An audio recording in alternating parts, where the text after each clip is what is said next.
September 15, 2024 Vamana జయంతి. శ్రీ మహావిష్ణువు దాల్చిన 5వ అవతారం వామనావతారం. స్వామి భాద్రపద శుద్ధ ద్వాదశి నాడు అతిథి కశ్యపుల కుమారుడిగా అవతరించారు.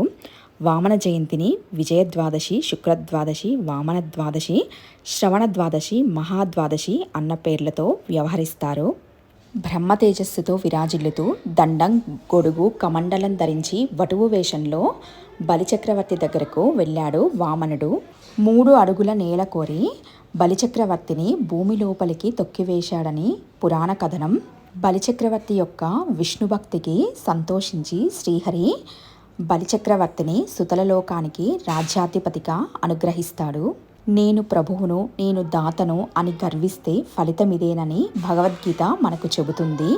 ఆత్మతత్వాన్ని అద్భుతంగా ఆవిష్కరిస్తుంది వామనావతారం. తప్పకుండా ఈరోజు